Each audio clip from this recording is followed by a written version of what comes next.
Hello everybody and welcome to another vlog. We just did one a few weeks ago, but this one is more relevant to channel stuff and more of your guys' interest and less relevant to my personal life stuff.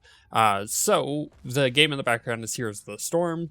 I'm playing as the recently released Gul'dan, and that's actually relevant to what we'll be talking about later. But first, let's just start with the Star Wars stuff. So SWTOR, the final chapter of Knights of the Fallen Empire, finally is coming out on August 11th. It was going to be July 28th, but they had to delay it for whatever reason. Honestly, don't care. But it is coming out, which means our Star Wars series for Knights of the Fallen Empire is going to finally come out. I had started it. I do have like half of it recorded, but I didn't want to have to keep recording it every single time we got to a new chapter, and I didn't want to record half of it, put that half out, then wait, then record the second half, put that half out, because it felt like it would discontinue the thought process behind it, and people would, it would probably be better for views, certainly. People would go back and watch the first one over again to get the continuity together, and then they would watch the second one and be like, okay, that's how his story fits together, as opposed to most people this way would just watch it through once, and then maybe come back once or twice later down the future. So yeah, I think the other way would be better for views, but I don't really care. This way is better for watchability, and I think that is more important to me for you guys. But yeah, it is going to happen. You'll see a trailer like we usually do coming up here relatively soon, probably the middle of August. But I want to get through all of the chapters and get it all pre-recorded just like I normally do for these series, and then it'll go out. So like I said, I already have half of it, like half of the footage already recorded. I've been waiting for this final chapter, and it's finally coming. So we're going to get that, which is really good timing, because that goes into kind of the time frame of the Star Wars RPG, and I'll talk about that more in a second. But yeah, SWTOR it's still a game. It's still a cool game with a cool story, but it's still a game that I don't necessarily think that the business model is necessarily too friendly. On top of that, I think that, they could make some better decisions upon how they release their story. And I made my thoughts about that very clear at the beginning of Knights of the Fallen Empire, which feels like a year ago, probably because it was pretty close to it. And I've been burnt out on SWTOR for a while, and a lot of that is because of their business stuff at the end of the day. So yeah, I'm still going to do it. It's still going to come. I know I hadn't said anything about it for a while, and it just never showed up on the channel. But in other areas, like on Twitter and stuff I had mentioned, yeah, I'm not going to be doing it until the final chapter comes out. And it is, so we're going to do it. But that leads nicely into talking about the Star Wars tabletop RPG series, because that will be something that is of interest to most people who are interested in the SWTOR stuff. And it's going to actually, it worked out really well, because it's going to release all the SWTOR stuff is going to come out. Then we're going to have the tabletop RPG. So everybody who is like on that hype train for the final SWTOR chapter there for Knights of the Fallen Empire and everything, and they're going to get even more of that fed by watching the tabletop RPG. And I think that's really cool, and it was cool how it all worked out. I didn't plan it because I couldn't, because I didn't know the release date of the final chapter for SWTOR, so until now, obviously. But it's cool that all worked out in the end. So yeah, the tabletop RPG will be coming in the fall sometime, and SWTOR obviously will be fairly soon. So like I said, it all works out. But speaking of the tabletop RPG, yes, I'm going to keep doing story time. Holy cow, you guys liked that. I'll make it a little less cheesy than it was. I'll improve my delivery, certainly, and I think that I can always improve that. But yeah, I think that overall, the feedback on it was really positive. People seemed to quite enjoy it in the way that it pans out. So future story times will likely be a bit longer than that one was. It does actually require a bit of planning and writing and re-recording, because I record each line kind of separately and I piece it all together. So there's a lot of editing that goes into it, but it's fun to do because it recaps my games that we've been playing on the weekends, which kind of gets you guys caught up with the story thus far. And speaking of the story thus far, we're going to end our story in episode 1. This is where we're at right now. We're in episode 1 if this was a Star Wars movie. You guys are going to pick up the story in episode 2 when we officially start the Star Wars series. So there's going to be some big thing, and I'm trying to be very vague here for my players, otherwise I would tell you my plans, but then, it would kind of spoil it. So we'll wait, because I think the story times are going to reveal some of that, and I think you guys are really going to like it. If you've liked some of the SWTOR story I've done, this is the best writing I think I've ever done in my life, and it's so cool. I can't wait for you guys to see it. But there's going to be some events that affect the galaxy and affect the players heavily. So that is all going to kind of wrap up episode 1, is what we're going to call it, which we currently call Shadow of the Empire. So, it works for our game, but the next episode, the episode 2, will have its own name, and that will be the name of the tabletop series. And we will likely do multiple episodes. We'll probably have the I guess you could call it the fallout from episode 1, Shadow of the Empire, and whatever happened in our private game that we've been playing now up until the start of the series. So all of that will be culminating into the start of episode 2. What do the players do? There's this big event that happened that affected the players. There's all this stuff that is going to change the way that the players will behave in the galaxy, and whether or not they take place in certain, political things going on, and all that kind of stuff. So episode 2 will start with that. Okay, what do we do now? Holy cow. I didn't see that coming. And then, episode 2 will progress. So it'll start kind of on a high, oh geez, and then it'll kind of dip down a bit, be okay, well, now let's get into nitty gritty. Let's get into some really cool stuff. And then again, just like episode 1, will kind of culminate in something big. I don't know what that big thing will be yet, because I'm not that far ahead, and we haven't seen episode 8, and it's going to tie into episode 8. Episode 3 will for us. So it's just all this really cool stuff. So yes, I'm going to continue doing story time because I want to get you guys caught up on that. But in the meantime, I've already been writing and planning the videos that will come out, well-produced videos, might I add, to explain the story of everything before the series actually starts. And on that same vein, our Patreon's doing well, so if you want to help support that show, and just the channel in general, really, at the end of the day, patreon.com/OSWguild, you can give any amount that you want. It all goes to really, at this point, making the Star Wars series happen. Not just the tabletop RPG, but also the SWTOR thing, because that's a time sink. And most of my time is going into the Star Wars RPG at the moment. So there's that.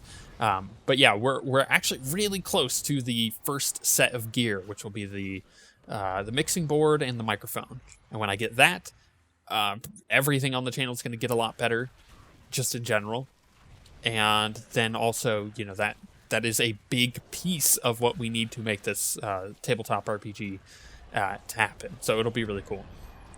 But, that's it for Star Wars for now. I'll come back to it at the end here. But I just wanted to kind of talk about general stuff that I've been playing and what you could possibly see on the channel soon. So in the background, I'm playing Heroes of the Storm. I'm playing Gul'dan. Why is that relevant? Well, because not only have I been playing that, but I got back into WoW. I know, don't judge me. We all do it. What it is that Legion is coming out at the end of August. They're having their Legion pre-patch soon. They're releasing the Demon Hunters in the middle of August. So it's all this really cool stuff. And from the beginning of WoW, from the very beginning, I always said I want to play a Demon Hunter because I played Warcraft 3. That's how I got into WoW. My dad had bought the collector's edition of Warcraft 3 and when it came out, and it had a DVD on it of their behind-the-scenes stuff where they showed off, oh my gosh, we're working on this MMO, and it's this, like, you know, backyard MMO that's kind of small and niche, and we'll see how it does, and it's just a culmination of all the Warcraft lore, and it turned out to be this massive hit that they didn't see coming, but that wasn't on the DVD. But that's how I got into WoW. And from then, like, once Burning Crusade came out, we were all speculating. I remember it so clearly because of how hyped I was for it. We were getting kind of word that, like, oh, they're going to announce an expansion. Oh, they're going to show it off at this BlizzCon thing. Oh, it's going to be really cool. And everybody was hyped because we knew that, you know, through different strings and copyright stuff that they had filed and all that trademark stuff, rather, that it was going to be in Outlands. We didn't really know what that entailed, but we knew story-wise that Illidan was in the Outlands. So, oh, what would make sense? Well, if they added a new class, it would be the Demon Hunter. So I remember so clearly everybody on the main Warcraft forums back in the day just being like, it's Demon Hunter. It's going to be so cool. And then there was all the theories of, like, Pandarans and stuff because of, like, Cho. And it just...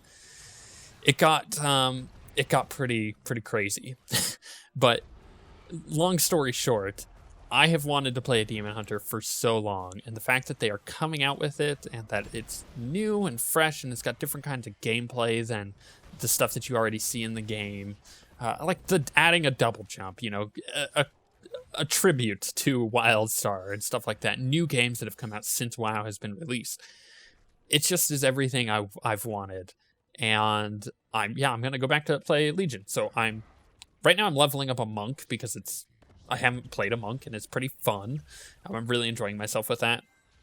But at the end of the day, I don't plan on raiding. I don't plan on doing anything super hardcore with WoW. I just plan on leveling up a Demon Hunter, playing through the story, maybe doing a few dungeons, and then that's going to be it for me.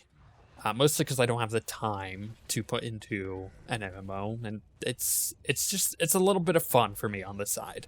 But playing Gul'dan recently, because it, like, just released this week, has made me even more excited for that, because I'm like, oh yeah, there's all this cool Burning Legion lore that I'm really excited for, and you know, I'm playing through Warlords of Draenor stuff, and I haven't done that before because I stopped playing in Cataclysm. Like when we started this channel and started playing SWTOR, like that was the end of my WoW time, basically. And it's cool to go back to it, play these expansions I haven't played, and yeah, and it's fun to play Gul'dan and Heroes of the Storm, so I'm enjoying it.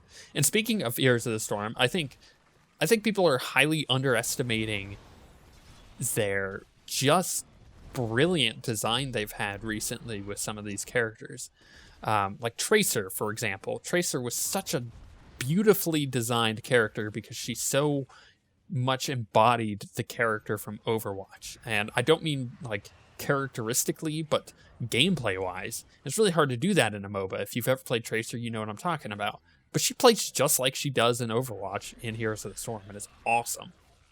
And the same thing goes for Gul'dan. Like, Gul'dan is a beautifully designed character because he has so much of the old school warlockisms to him. He's got life tap, and he's got, like, life drain, and all of this really cool stuff that fits his kit really well for who he is. But what makes him so beautifully designed are his talents. His talents, usually, like, these characters when they come out, you're like, well, there's these set of talents that we're going to get that are probably going to be the best, and that's the ones everybody's going to use, typically speaking. But with Gul'dan, you have, like, on almost every tier, you have, like, a good 2, maybe 3 in some tiers, abilities that you could really take and they'd still be good. And the rest of them are still pretty good to take. There are very few bad talent tiers for Gul'dan and Heroes of the Storm. And they're so beautifully designed in a way that you can change your build based on your team comp. So if you're playing in competitive, you can have a very specific kind of build. But if you're playing in quick match, which is what most people do to, you know, level up new characters, then you're going to be playing all sorts of weird builds. You're going to have teams that don't have healers. You're going to have teams that don't have tanks. You're going to have teams that have 2 healers, and you're the only DPS. And Gul'dan is so flexible with his talent choices. For example, I have a few builds. I have this build that I'm doing now, which is kind of my DPS build. You basically use your E to really kill a ton of stuff. And that's the gist of it. And you have these talents that reduce like the amount of healing on you, but increase the ability power that you have when, just naturally you get like 15% additional ability power, but the heals put onto you from other players are lower. And then, like using your life tap gives you an additional 20% like ability damage and everything when you use it for a certain amount of time. So it's this cool like little balance of how you play the character, because you're more about self-healing at that time, but putting out a ton of damage. Then I have like this whole self-heal build that relies around or revolves around Drink Life. So like if you don't have a tank, you can actually tank for your team. You can do Warlock tank like the good old days in Burning Crusade, and it's really fun. But you have to make sure like the team doesn't have a lot of CCs or interrupts, because if they can, then they can interrupt your Drain Life and then you're screwed. But it's just like these really cool little builds that you can come up with that I'm really enjoying. And then they announced Ariel, which is one of the Diablo Angels, and she just looks so cool. They did a really good job designing her. We've seen kind of a peek at her talents from, I'm pretty sure it was a data mine, and she's going to be rad too. And it's just like Heroes of the Storm is really underrated at the moment, but they are designing some beautiful stuff, and I can't wait to see what they do with that. Speaking of Diablo, by the way, Season 7 is going to be coming out like August 5th or something like that. So again, expect to see my typical stuff of, hey, this is the character I'm playing, this is the build that I'm playing, so here's my guide for it. And at the end of the day, this is how you get all the stuff for the season and unlock that. It's what I've done for like the past few seasons.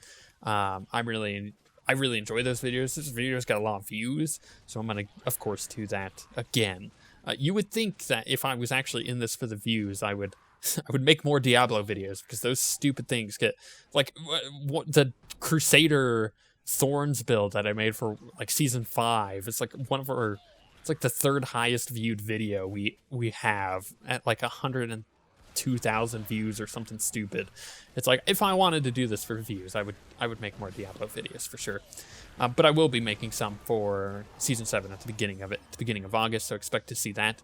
As far as other games, well, we are almost done with Fallout, so that's going to free up a lot of space on the channel. Like, we're really close to being done with Fallout. With Republic Commando and Doom, it is so hard to get the guys together to actually record. You'll see more Republic Commando this weekend, but Doom, we're waiting on a time for us to all be synced up, which is really unfortunate. But Vulcan just came out, which is one of the things we were waiting for. Minor improvement in performance. It doesn't really matter. The game ran great anyways, but we'll have more Doom this next week. And then there's also, the fact that I wanted to do Dishonored. But I really don't think at this point that the first game playthrough is going to happen. I wanted to play through the first game before the second one came out this winter. That's probably not going to happen, because Dishonored is a fairly long game. Even if I played a high chaos like game where you're doing a lot of the killing and less of the stealth, it would still take a long time. So we're probably going to hold off on doing the first Dishonored, but we will likely still do Dishonored 2. And I'm still going to take the poll results that I ran on Twitter, which people wanted me to do kind of like a mixed game. So not necessarily like a full passive super stealth playthrough, but more like a stealth where I knock people out and kill people. It's kind of like a mix between the two. And I think that would be a lot of fun, because not a lot of people will play that way. A lot of people will play super stealthy, and very little people will play high chaos. So I think doing kind of a mix of it will be fun to see how it works. And I might play as Emily. Actually, I likely will play as Emily rather than Corvo. So that's that. But yeah, is there any? This is the feedback point. Is there any game that you want to see us play? Any game? Let us know. Especially games that are coming out real soon here. Like I said, we're about to finish Fallout, and it would be good to have another RPG to jump onto, like, right away. Not necessarily a long RPG. It doesn't have to be. It doesn't have to be a short one either. Just any game. I'm looking more specifically for RPGs, but who knows? And yeah, with that, I mean, things can change drastically on the channel in a very short period of time. Like, we're about to launch this tabletop RPG series. We're going to have cameras. We're going to have nice microphones. Who knows? We actually may end up doing some other tabletop stuff. Not necessarily RPG stuff, but, like, we may play a Betrayal at House on the Hill, which is one of my favorite tabletop RPGs, or not RPGs, tabletop games, which is just fantastic. If you haven't played it, you need to play it. It's really good. And, you know, we may play other stuff like Sheriff of Nottingham, stuff like that. Who knows? We may end up doing more stuff like that, streaming it for sure. So, yeah, a lot of that also is dependent on us getting our Google Fiber, which we plan on doing, because that's pretty much a shoe-in for the locations that it's being installed based on where we're living. So we'll probably, if we do more tabletop stuff, it will be streamed as an uploaded onto the channel later, in possible edited form. And, you know, also having all this equipment means that maybe we could do another RPG series, maybe not necessarily Star Wars, maybe do something crazy like, I don't know, like a Wild West one. I don't know who will run it. Maybe me. Who cares? Like, if the Star Wars tabletop RPG becomes super popular, we will highly consider doing other stuff like that. But we will always continue doing video games, because that, as I've said earlier, it's because I want to do them, and I really enjoy doing those kind of videos. So, yeah, let me know what games you want to see. We may have massive changes on the channel in the future, where we're doing a lot of tabletop stuff. Maybe we're doing a lot of live streaming. Doesn't really matter. Still going to be doing a lot of video games. And I want to know what you want to see me play, especially if it's an RPG, because we're going to be down an RPG. Even though I want to focus a bit more on Witcher. Witcher probably will go 3 days a week. I haven't been getting as many episodes out lately as much as I want to. But that just comes down to time constraints. So I think that'll change in the next week or two, once Fallout is pretty much done. With that being said, though, thanks for your feedback. Thanks for supporting us on Patreon. It's been really cool seeing everybody's feedback on that too, and people's hype for the Star Wars stuff. Expect to see a story time go up real soon here for the our previous session of our Star Wars RPG. And maybe a little taste at what's to come. I don't know. We'll see. But with that, we shall see you guys next time.